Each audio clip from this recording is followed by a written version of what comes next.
I will be your moderator for this session today. So here at the Urban League, we do understand that programs focused on diversity, equity, inclusion, justice, belonging, and the like are being attacked, and they're being rolled back across our community and country. However, we remain strong in our commitment to maintain diverse representation in our programs, to maintain inclusive spaces where all individuals feel welcomed, and to provide equitable access so that everyone has the ability to participate. So we move forward with determination, knowing that real change requires persistence and resilience. And I hope you all plan to continue to stand with us as we continue to advance equity across Rochester. Because we don't believe that this is a moment to be silent. We believe that this is a moment to use our voices and our actions and our resources to continue to drive the progress that we feel is deserving of our community. So with that, I am pleased to welcome you to the May session of the Urban League of Rochester's Interrupt Racism Speaker Series. The Urban League, as you may know, is one of 92 affiliates of the National Urban League. And as Rochester Civil Rights Organization, it is our mission to interrupt and dismantle systems of racism and inequity that deprive residents from exercising their civil rights and expressing their full humanity. Through this speaker series, our aim is to engage in intentional and consistent acts of dialogue, understanding, and allyship that strip racism of its power and help us all consider a new path forward. So to that end, we are honored to welcome today's speaker, Dr. Hank Rubin. I know Hank is not a stranger to many, as his memories of Rochester go back to sitting on the curb on Joseph Avenue in 1964. And we probably all have heard about the events of 1964 that shaped the Rochester that we are today. But since then, Hank, or Dr. Rubin, has founded the Institute for Collaborative Leadership. He's written the best-selling book, Collaborative Leadership, and has written more than 100 books, articles, and editorials that have shaped the way leaders work across sectors. Over his remarkable career, Dr. Rubin has held leadership roles ranging from Dean of Education, Associate State Superintendent of Education, University Professor, Visiting Scholar, and Vice President of a $200 million philanthropic foundation. And he's been involved in international manufacturing firms as well. Dr. Rubin holds advanced degrees from the University of Chicago and Northwestern University, and he continues to foster dialogue and learning through his podcast, Lead for Change. He also serves as a valued member of the Rock Community Table, working locally to advance equity and collaboration. I've had the joy and privilege of being able to work with Hank over the last few years. I've been able to hear many of his ideas and thoughts around leadership, specifically collaborative leadership. And I'm so happy that Hank is prepared to share those discussions with us today. And in fact, he's also been putting these thoughts together in an ebook that he's going to share with us afterwards. And then just as a reminder, the Urban League of Rochester is a nonpartisan 501c3 organization. The views expressed by speakers and attendees are theirs and they're alone.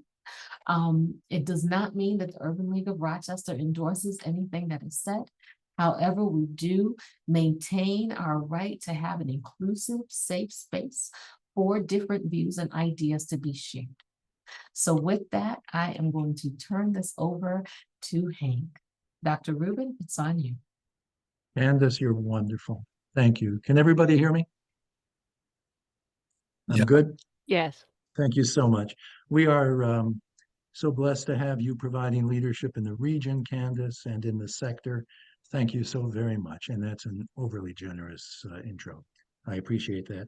You know, I'm looking at the list of people in this room right now, and I'm seeing some of you I've known forever, and you'll get a chance to see who they are. But some of you I haven't seen for a very long time. And the power of this room is the individuals who are comprising it right now. So I want to do something a little bit unconventional, really, at the front end, and hopefully we won't take very much time. If we could just get the spotlight on each one of us in the room and go down and just each one of us say hello, introduce ourselves and just what city we're in. If everybody gives a little bit of what makes them so valuable to community, we're going to end up using our 50 minutes right there. And I've got something I want to tell you about. So could we start? You saw Candace. You haven't met Shannon yet if you're not local. So Shannon, you want to just introduce yourself? Sure. Hi, everyone. I'm Shannon Riegelsberger. I'm the Equity and Advocacy Coordinator at the Urban League of Rochester. Sister Beth LaValley, Sister St. Joseph of Rochester in Rochester. Paul Miner from South Wedge in Rochester. I'm his brother, and I'm glad to be here. And I'm in Connecticut. And See, I'm I wasn't interested- sure anybody else was going to show up, so I had to recruit an audience. Tom Mitchell, good afternoon, Hank and everyone, here in Rochester and co-founder of the Exploring Racism Group program. Bill Benet, Rochester, New York. Hi, everybody. Brady Ferguson in Rochester. I work with the Climate Solutions Accelerator. Hi, Paul? my name is Brianna Watson. I'm the director of the Rochester Financial Empowerment Center, and I am in Rochester. Hi, I'm Mike Bleeg. I'm from Rochester, New York, and spent a number of times with Hank on working on racial justice. My name is Madeline Shannon. I'm in Rochester, and I'm with the Public Health Department. Good afternoon, everyone. Laura Sugarwala. I'm part of Center for Community Health and Prevention at University of Rochester. Good to see you. Hi, Good everyone. to Kim see McKenzie Mabry. I actually do some work with Hank around how to be an anti-racist leader locally, and I also work at Genesee Community College. I'm Patricia Cathy from Common Ground Health, and I'm also in Rochester, New York. Oh, hello. I'm Frederick Jefferson. I was born in New Orleans, grew up in New York City, and have lived here in Rochester for the last 51 years and just retired from the University of Rochester. My name is Nicole Haynes, alumni of the University of Rochester, former student. Any skill I have in group dynamics and facilitation and comes from my time with Dr. Jefferson. Truly contributed to my skill as a leader. I am currently the Executive Director of Multi-Tiered Systems of Support for the Rochester City School District. And I just wanted to jump in right after Dr. Jefferson so I can give him his flowers and say hello. Thanks, Nicole. Wonderful. Thomas Green, Dr. Thomas Green. I'm at Anthony Jordan Health Center and former Chief Operating Officer. And I get the privilege now of serving as the Chief Advocacy and Engagement Officer. I'm Christina Radical and I'm in Rochester. Marisa Geithner, President and CEO at Heritage Christian Services. Oh, hi, Scott. Benjamin at Charles Settlement House and Community Place here in Rochester. Sarah Greavy from Coordinated Care Services in Rochester. Also Sarah. I'm from Pastone and Housing Council, and happy to be here. Hi, good afternoon. My name is Melinda Thomas. I'm also at Pastone, Senior Housing Counselor. I'm happy to be here. This is a terrific collection of folks. Thank you so much for gathering together. But I think the concept of reimagining leadership is probably what got us together. So I want to, very often when I'm sitting with a group of people talking about who's done what and what level of leadership you've exercised, you end up with a whole bunch of people who, whether it's authentic or not, will humbly refuse to accept the label of leader or the responsibility that goes with it. And so I want to just get a working definition of leadership out there for all of us so that we all acknowledge that we are leaders, and that most of the folks with whom we work with share that leadership responsibility. And it's a working definition that goes something like this, that once you strategically engage at least one other person in a sustained effort to achieve a mutually desired change, you are a leader. You have assumed the responsibility of leadership. Once you have intentionally engaged at least one other person, that's all it takes, with whom you are trying to accomplish a mutually desired change, then you are a leader. And leadership is what moves us in community and in our institutions. And where we are in community and where we are in our institutions right now is highly problematic. We need, as you know, to be leading better than we have. We know that as progressive public leaders, every one of us on this screen, that where we are as a nation is problematic. How we move through our exercises of leadership influences many of the people who contribute to where we are as a nation. We're the ones who have to make the change, and that's where we're going to spend today. So Shannon asked me to put this session together today because she knows that I've been looking at leadership for a very long time and really struggling with how badly the evidence suggests we've ended up doing.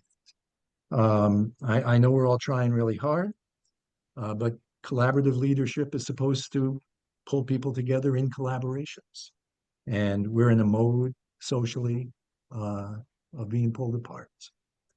We can't count on anybody else to make the needed adjustments to make leadership more effective and more authentically collaborative. It's going to be us. So we have to make the change. We have to lead better. Candace indicated that I'm right in the middle of, or I hope right near the end of, putting together an ebook that I will very quickly after this session send out to all of you because frankly, I'll be looking for your feedback and I'm hoping it'll be provocative. It's Reimagining Collaboration. It's almost the same title of this work group. But, you know, when you write something, you kind of fall in love with your language a little bit. So what I want to do is I want to just pull out a couple of paragraphs there to frame the rest of our discussion time together. So it goes like this. Far too often, our collaborations have failed to include large and often predictable swaths of stakeholders. Whether or not we've left these prospective participants on the side of the road intentionally or even consciously, the resulting condition is their predictable feeling that collaboration as we've done it has been an inside job. We failed to engage them and thereby excluded them and helped create the opposition to our own collaborative intentions. In hindsight, too many of our collaborations have been deficient, leaving out perspectives, stakeholders, and too many prospective supporters. When we do this, it may feel efficient. It's easier and quicker to build and launch collaborations with the same old reliable teammates over and over again. But ultimately, it's bound to backfire. It creates a condition that feels more like haves and have-nots than a network of collaborative partners. Importantly, it ignores essential stakeholders who ultimately will circle back to inform if we're lucky, but more likely to oppose the collaboration's work, with justified attitude usually too. We think this describes our condition today. We are a divided nation because we have not been a broadly successful collaborative nation. We are a divided nation because we have not been a broadly successful collaborative nation. We have organized and led within our own comfort or ideological zones while isolating or neglecting those not like us. Our missions have become unaligned. We're not talking with each other. Over time, we've grown accustomed to collaborating with people who think like us and comfortably share aligned values. And now we can see that while it's easier to collaborate that way, this functional vision of leadership at nearly uphold has left out and alienated essential stakeholders, many of whom are now turning back to oppose our leadership, exacerbating divisions within the very efforts meant to unite us. We're not innocent of accusations of fostering in-groups and out-groups, and we as we face today's challenges, it's more important than ever that we rethink our approach to leadership and start thinking more deeply about how to collaborate with and engage the very people we might be ignoring. the American Library Association once did a review of one of my books, and in that review, they said that Hank wrote the book on collaborative leadership. So I think I feel particularly compelled when I have a forum like this and a bunch of friends like this to be the one who sort of puts my chin out there and says, you know, I've been doing it wrong. We've been doing it wrong. And the evidence is how divided, how tense, how angry, how uncollaborative we are. So I'm feeling it in my gut. I want to ask each of you to do a little exercise right now to see if we can just move this from the head to the gut just a little bit. I want you to think of a collaboration or a leadership initiative in which you're involved. You joined it, you may be leading it. Now, got it in mind? Just nod, give me a little physical feedback here. Give me a little visual feedback. Think of one, just think of one, just think of one. You're involved in it, deeply into it. I want you to think of everyone who has been included in that group. I want you to visualize their politics. I want their culture, their race and ethnicity, their background, their reason for being in that collaborative leadership initiative. Got it? Now, in light of what I just read to you, I want you to very seriously, almost close your eyes if you want to, and think about if I were to be maximally inclusive, if I were to engage the people who usually oppose me, if I were to go through the exercise of trying to figure out how the other side or whatever is, who is or has been excluded from that collaboration you have on your mind? You are just thinking about who the members are. Who's not there? Who haven't you reached out to? Who might have a narrow sliver of a contribution to make? A very narrow overlap of interests with your interests, who you haven't reached out to because it just wasn't easy, because it just wasn't politically astute, because it just didn't feel good, because they weren't part of the team. And I want you to think about, ultimately, the cost of that preclusion, exclusion, failure. What's been missed in that initiative? I'm always good for talking to help out the cause here. Hi, So Assistant. I'm part of the Homeless Services Network, the homeless outreach team, and just in the middle of finishing the homeless certification so I can learn. And I'm trying to, and we'll get at it unless I stay alive, figure out all these people who don't understand homelessness and how do we get to them and reach them. And one way I've succeeded in the past with some other projects is to get to the churches, the wealthiest suburban churches, and bring people in. So when I've had a chance and the time permitted, I'd had people join me for the homeless outreach team. And it was a real eye-opener. But the more I think about the increasing problems with homelessness, I think we've got to reach out ever more. And then the ongoing, those persons homeless being among the vulnerable, being cut out of things going forward, and the agencies serving them being cut out. It's even more important to get out to power brokers and more influential people that might not have the experience of dealing with a person who's homeless or knowing their story.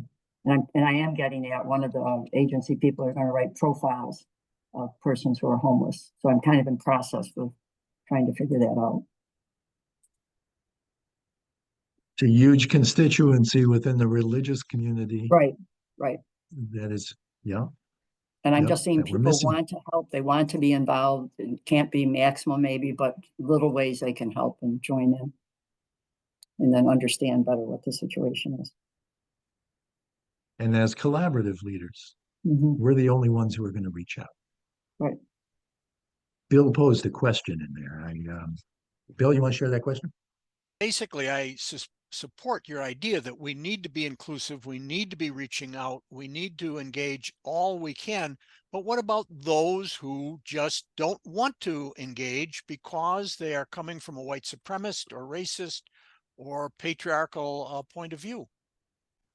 My reaction to that is on several different levels, Bill. On the one hand, nobody on this screen is going to be supporting or happily engaging with a racist or bigot of any sort at any extreme, if we can help it. Um, um, and I think that every one of us has people like that, however, in our lives.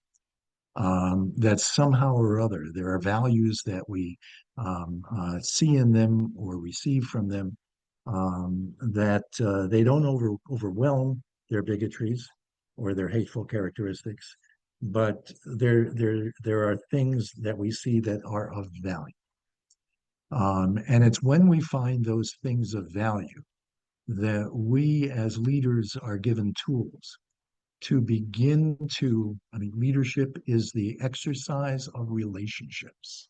It is the influence of others through relationships, Bill.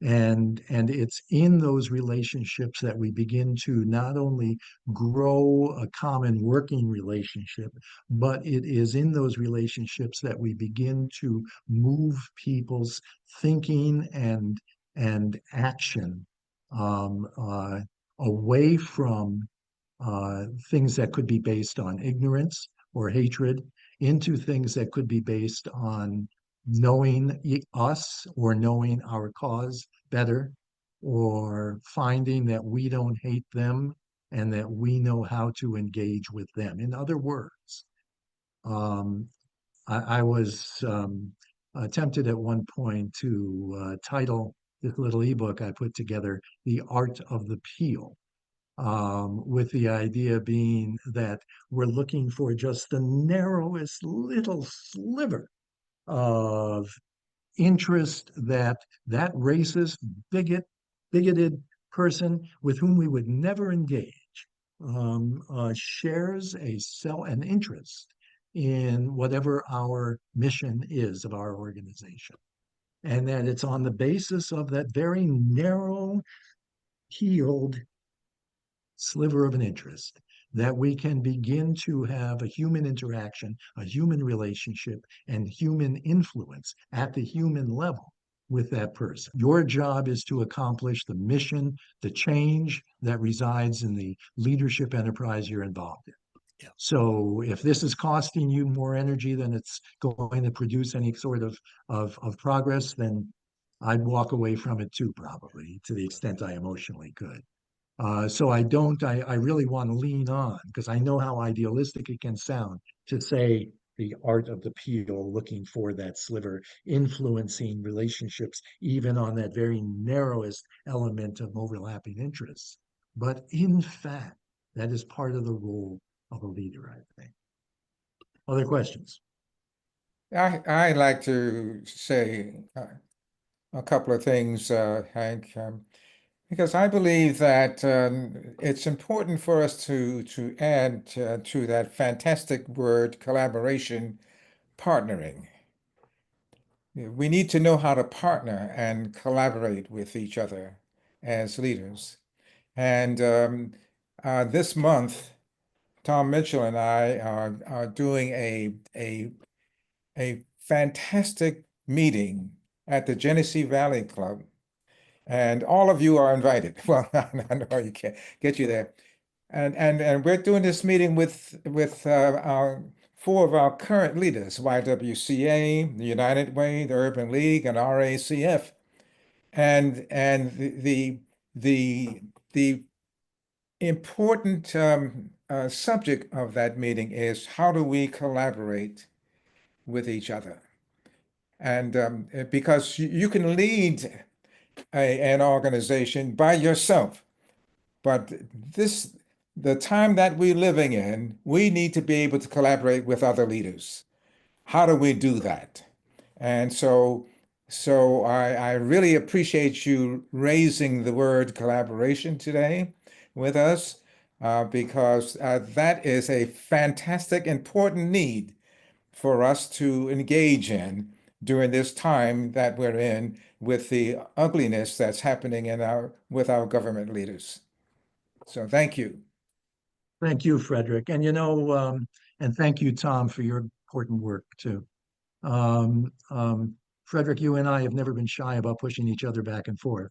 So I'm going to push you a little bit that leadership is never a solo enterprise. You cannot lead on your own. Nope. It is through the relationships you engage in order to mutually reach and contribute to achieving that shared outcome, that shared change. That's right. There's no such thing as just getting up there and leading.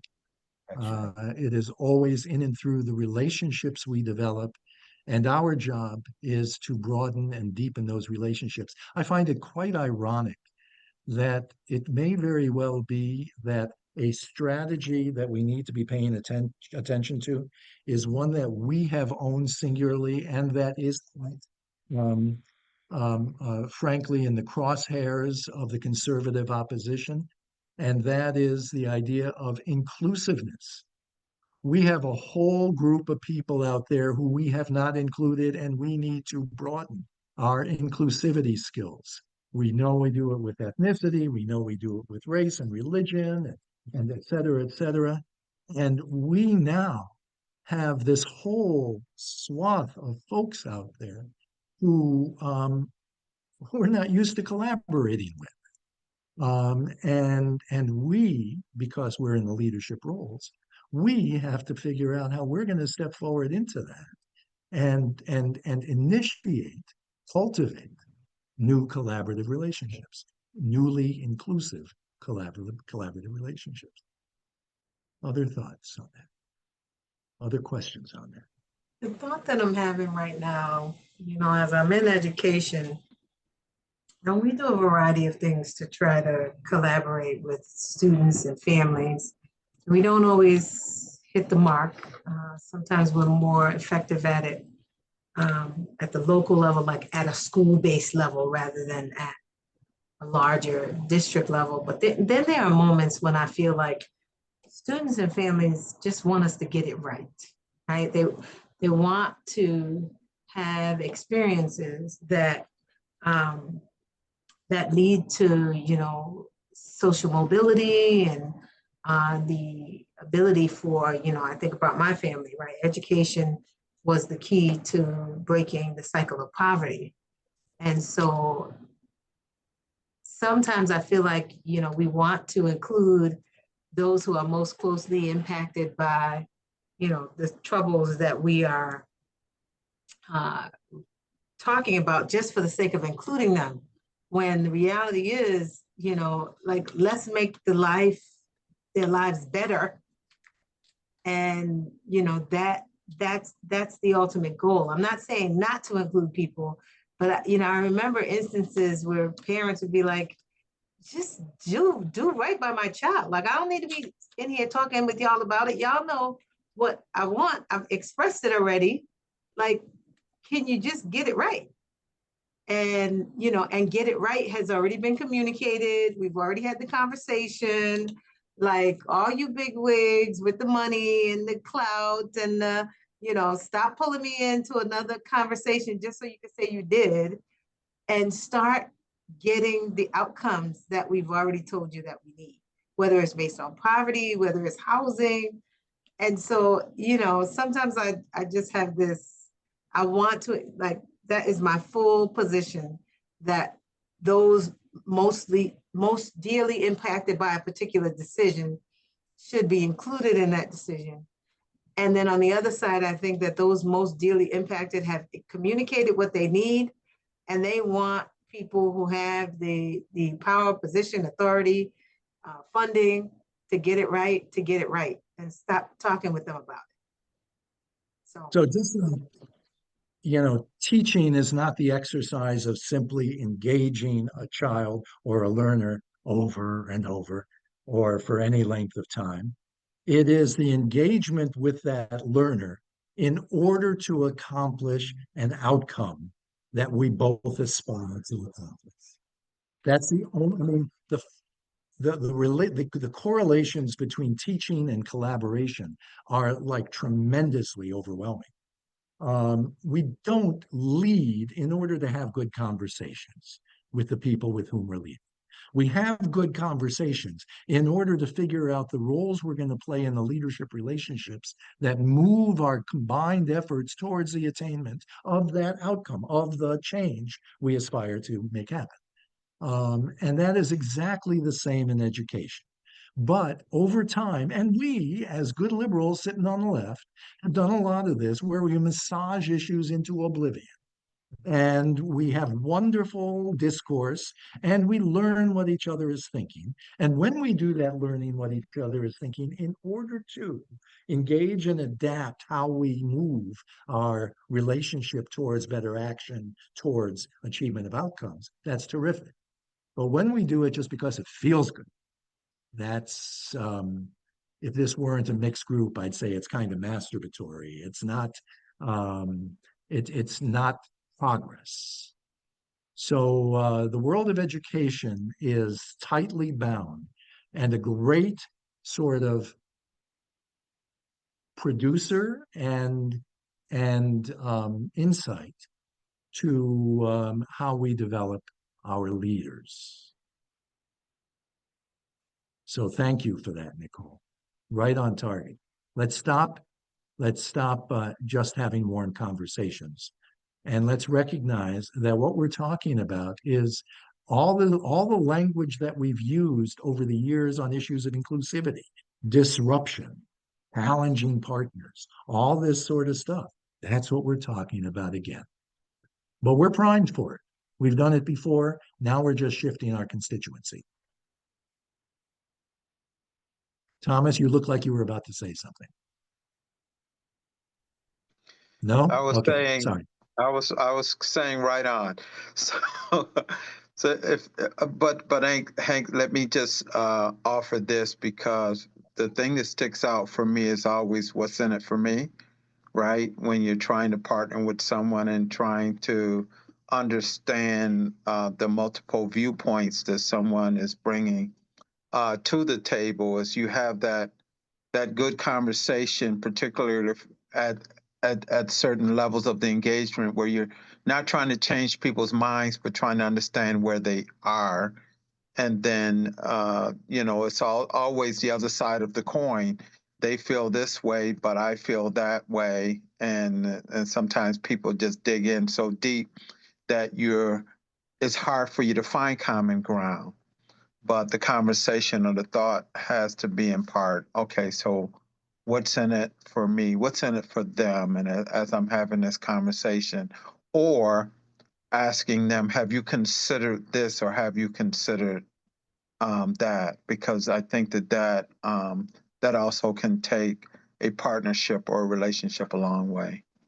Right. And it's in that partnership that we exercise those different kinds of verbal strategies you were just talking about there, Thomas. But I want to, back up a second. The reason that I threw the definition of leadership out there was because we are never leading simply in order to engage.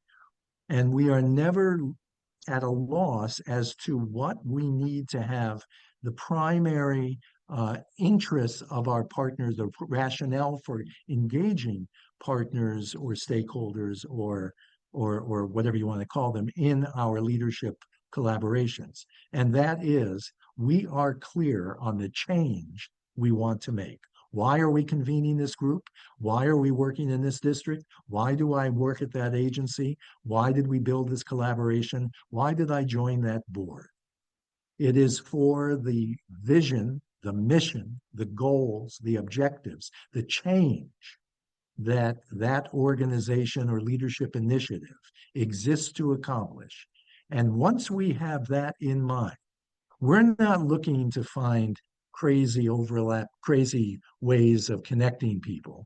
We are starting with who out there has even the slightest, and I'll use the same analogy as I did before. It's like a sliver.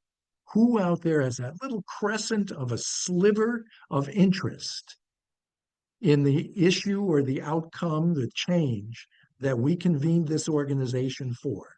And even though everything else about them, from the red hat on down, is an abomination to view, is there an opportunity, a vehicle for us to find the conversation and the connection around that sliver of an overlap? And that's where we start. The rest of the ebook is really a series of questions organized to get each of us to focus and challenge every element of our leadership on reducing polarization, on challenging ourselves to intentionally and productively broaden our collaborations and our leadership styles to include and cultivate people who are very different from ourselves, but who share that narrow sliver of interest. And so you'll see lots and lots of questions. That's how you get good education going. That's how we get ourselves to reflect on our own leadership. And in order to make sure that we're asking the fullest range of questions that might cover all the elements of leadership, that cover the whole waterfront, I've come up with a very simple model. I call them the 4 Ps of public leadership, to make sure that we're covering the entire waterfront of leadership as we start to frame the questions that get us to reflect on how we can be more inclusive, more engaged. The first Dr. P Rubin, that we look do you at. want to take the question before you get into that? There's a hand up. Oh, I didn't see that. I'm sorry. Yes, Shannon, thank you. Before I get into that, go ahead. I have committed to a whole lot in this situation we're in, federal government, and organize, trying to be disciplined in what I get involved in organizing. But I went to this meeting Sunday, sponsored by Spiritus Christi, with anyway, a whole group of people that I didn't even know existed doing organizing. So I raised the question, and I'm saying this to you, not that you have to answer right now. It seems right now there's a need to figure out how to collaborate with all the organizers of all the organizing of all the issues that are before us. So just to leave it at that.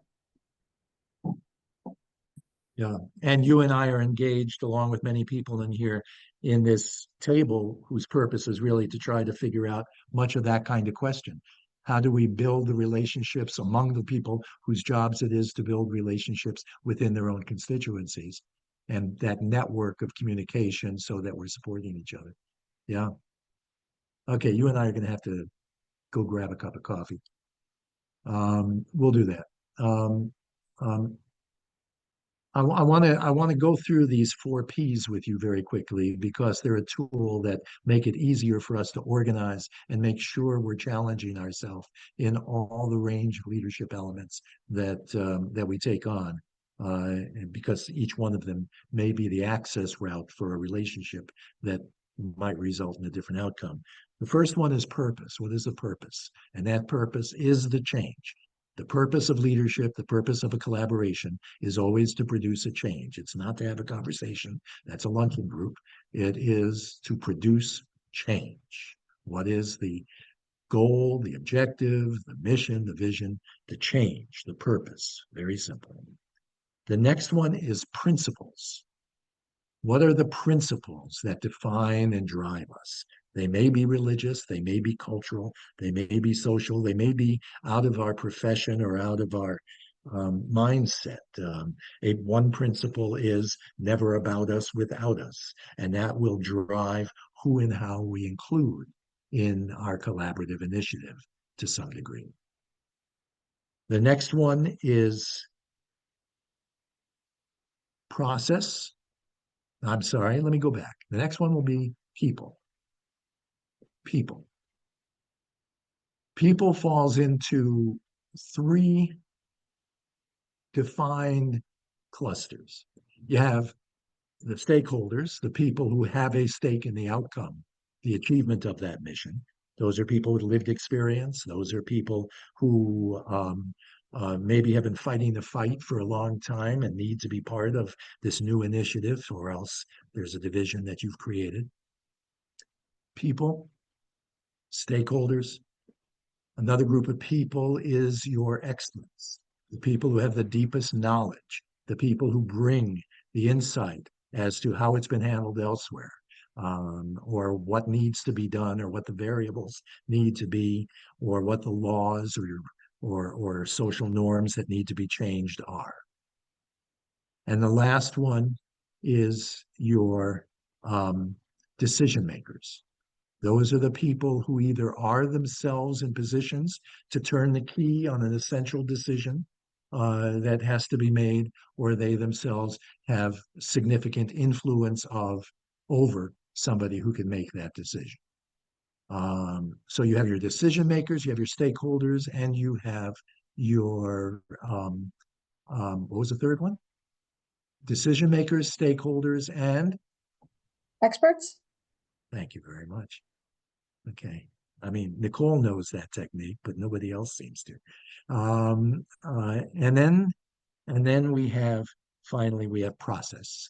And the process is, how do you build the organizational structure, the right kind of organizational structure that moves the right people in the right way over the course of the right amount of time towards the achievement of your purpose. Everything is aimed towards your purpose. Your principles help define who and how you're going to get there. Your people define your capacity to get there. The stakeholders, the decision makers, and the come on. No one else did. Nicole? Experts. I was going to And ask. the experts. Thank you. Okay. And then the process is what holds it together. And it may be unique to yours. And especially as we're trying to adapt and change the content of the membership of this, the people, it may be that we have to explore different processes, different time frames, different schedules, different structures. So those are all the variables. And within those variables, we have to ask ourselves the questions. And I'm going to sort of begin to wrap this up by saying that one, let's entertain every question that comes to our mind right now as to how to make this kind of conversation useful going forward. Many of us are in the table here in Rochester, and it would be a sin if somehow or other our beginning to think about how do we reach out to engage differently doesn't manifest itself in how we actually reach out and accomplish what we want to accomplish in preserving, strengthening, and repairing and creating for the Rochester area in the context of what's happening nationally and locally. So I want us to come back to this, but I want you to think about, and I will invite you to give me as much feedback as you're willing to give me on the value of the questions, what questions are missing, what questions help you, what questions actually work to help you think differently, engage differently, provoke yourself into connecting differently than you have to this point. And so look forward to getting that. I'm getting a notice on my computer that my battery is running low, which is good because we've got 8 minutes. And I invite and encourage your thoughts. You'll again, I think Shannon will give you any contact information that you may not have, but I'll invite you to share any of your thoughts afterwards. And I'm enthusiastic. This is a terrific group of people. I couldn't have asked for anything more exciting than to spend an afternoon with you. Thank you. Questions? When Dr. Jefferson spoke about some groups that are coming together, that he's pulling together, I wondered if we might get more bang for the buck, for lack of a better term, if groups like the Urban League, who is a convener of organizations, if groups like Rock the Future Alliance, who is a convener of organizations, like if those organizations that are pulling organizations together, and a lot of times it's the same organizations that they're pulling together, would come together to talk about how do we do this work more collaboratively, rather than individual organizations coming together, but more so conveners of organizations. If I could just say something quickly, Nicole, everything you say I resonate with, and I'm like, yep, right? Because I think you're hitting it right on the head. And, you know, one of my questions was going to be around, I think Rochester specifically. I think we fancy ourselves to be a very collaborative community. You know, we get people around the table and folks talk, but it also feels as though it's siloed collaboration because everybody wants to have their own group that they're collaborating with, as opposed to all coming together in a collective way. And so I am curious about that, Hank, and your thoughts on that, of how, you know, folks think more collectively, I guess, about coming together as opposed to each individual having an idea and kind of wanting to do it on their own. And I hope that made sense. So, Hank, I don't know if you had a chance, if you heard the question or not. No, I didn't. I was just asking your thoughts on collaboration when there's so much collaboration that everyone wants to be the convener of the collaboration, as opposed to working with others who are already in that space. So I guess everybody wants to exert their leadership somehow, possibly, or show their collaborative spirit, but somehow that can continue to show up as silos and not being collaborative. Well, since my computer died and this isn't really me and I'm out of character for a moment, I'm going to say something that is more than provocative. There's a big difference between leadership and ego. And leadership is contributing to the capacity of the enterprise to be able to accomplish the shared mission or change. Ego is being in charge. And I'd suggest that each one of us in our leadership roles have that distinction sharply in mind so that we're not worried about sharing in a collaboration the different roles we need to play. This is Sarah, real quick. I know we're almost at the end. I just wanted to echo, yeah, there are so many volunteer organizations and nonprofits. And I think sometimes we do silo ourselves even within a certain kind of topic or subject.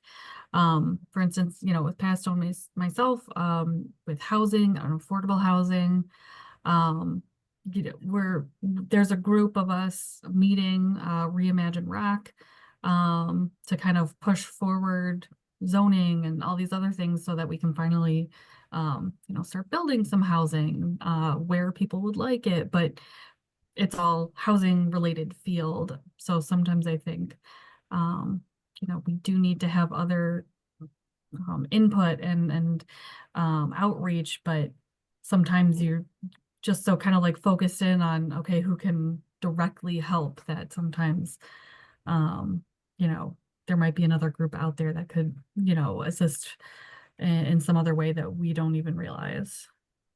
Well, I want to thank Hank. Thank you, Candace, Ruben, for this wonderful discussion today on leadership and collaboration and our way forward as a community. I thank all who engaged in the conversation with your comments, your messages in the chat, or even your deep thought around the discussions, and knowing that you'll share feedback and thoughts afterwards. This is, you know, exactly what we're trying to do here, is to have that safe space for deep dialogue and discussion so that we all know how we can participate in the progress of our community.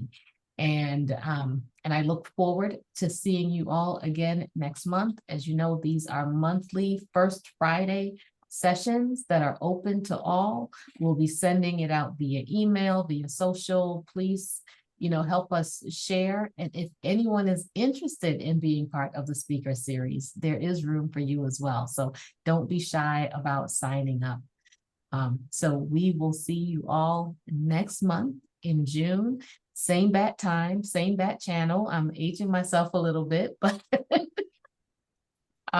but thank you all for participating.